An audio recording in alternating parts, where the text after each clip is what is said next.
Hey, SVC volleyball fans, it's Shane Combs, SVC Sports Talk Plus, coming at you with a little volleyball coverage as we have reached the Sweet 16. I want to thank Dr. Chris Good for all his support. As I said over on the football coverage, I want to let Chris know that our thoughts and prayers go out to himself and his family during this tough week. But again, thank you so much, Dr. Good, for all the support here on the YouTube channel. And as we go through the volleyball, when we reach the Sweet 16, I'll be heading to Logan on Thursday night and then again on Saturday for the championship, as we certainly continue to have an SVC flavor as we go.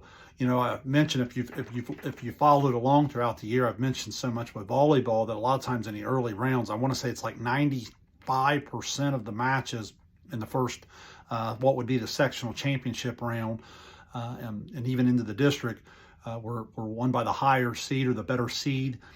Most of them in straight sets. I think all but like 5 of them in straight sets, and that's going through all the divisions. But then, as I said, when you get into the district level, it starts to get a little bit more competitive, and then you start to get more and more of the 4 and 5 set thrillers, and that's what we had a little bit at various stages of the brackets throughout all the divisions over this past weekend. Southeastern's year comes to an end. I thought they'd be a tough matchup for South Webster. South Webster certainly the favorite in that, but sounds like Southeastern had some chances early in that match, and they kind of just got away from it. But again, that South Webster team's really, really good, really experienced. They've won a lot with that particular group. So again, a solid season for Southeastern as they earn them a district runner-up medal. And then, again, they say goodbye to some pretty talented pieces, but they also have some young pieces coming back that I know they're excited to build with. So then we head down to Waverly, where I was with Sosa, and had a chance to watch a lot of things. You know, I think what happens is we sometimes in sports we overuse the term upset. I think we look and say, okay, if this team's ranked this and this team's ranked that, or seeded this, seeded that, or they finish here in the league.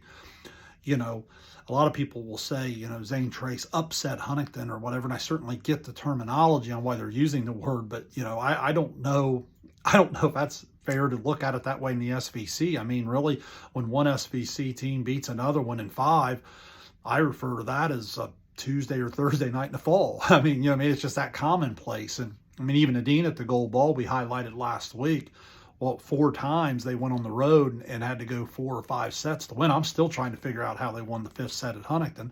And every time I think about it, I get more confused. But again, to their credit, they just survive.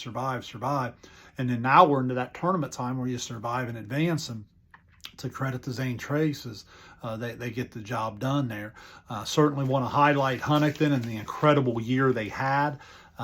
You know, the career of Casey Carroll and the terrific player of the year type season that she had. And I know seniors Allie Baker and just did a super job. And obviously the setter Leah McCloskey. I know London Kaiser Foltz did some nice serving for them and so forth, but they too have some really nice young pieces coming, and they'll look to reload just as quick as ever. But that takes us to this Adina Zane Trace matchup, and we arrived here. Look, I thought the New Lex match was going to be really tough for Adina, and when I watched them warm up and I watched into the first set, they were definitely doing some things that hurt Adina. And then the end of that first set was where the match completely turned. Up 24-21, New Lex had a chance to go up 1-0 in the match. And I just give a lot of credit to Burns. I thought she struggled by her standard the first couple times across the front row. But man, when the set was on the line, she just completely took the thing over. It was a couple times with her defense, a couple times with her offense. And once Adina survived that one, 26-24, it was smooth sailing from there. And again, I credit Burns quite a bit. Throughout that particular set, I think you got to give a shout out to Day as well, because I thought she really steadied the ship with some of her play in the middle and those 4th, 5th, and 6th rotations. And you know what's so neat about Adina is they're so balanced. I mean, you think of Burns being so dominant, she is, and she seems to, I mentioned that 5th set in the Huntington win.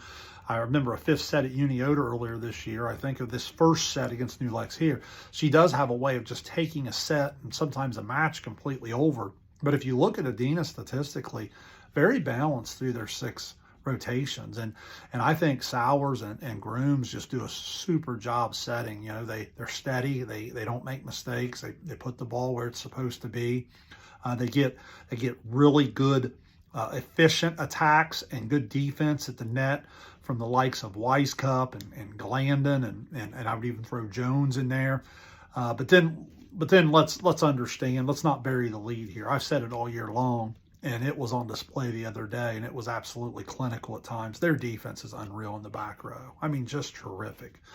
They just do such a good job with Dalton, Sowers, and Smith, and a host of others. And I know it all goes together, the good blocking, and it funnels the ball. And those, but I'm just telling you, there's times where you could almost see it in New Lex in their body language. There was times in that first set where they were running certain action, and they were used to having it result in kills. And instead, it was getting a dig here, a dig there, and the ball coming right back across to them. And I really think that added up to some frustration as you got in the second and third set. I really, really do. So, you know, Adina advances with little problem after that first set. Obviously, Zane Trace with the big win. And you know, Zane Trace, you know, whatever their record is, I know they're battle tested. Obviously, playing the SVC, you're battle tested, but even some of their non-league and so forth. And I'll tell you what, they were terrific. I just thought the play in the middle of Kaylee Johnson was unbelievable in this game. Statistically, I had things down unofficial that I almost was taking a look at. Like, I don't even know if I can report that. Is that right? I mean, she literally seemed like she had her hands on the ball defensively every other play, and it was just unbelievable. The amount of times where she had blocks for a point, or she was at least involved in a double block situation where it was causing a problem for the hitters of Huntington.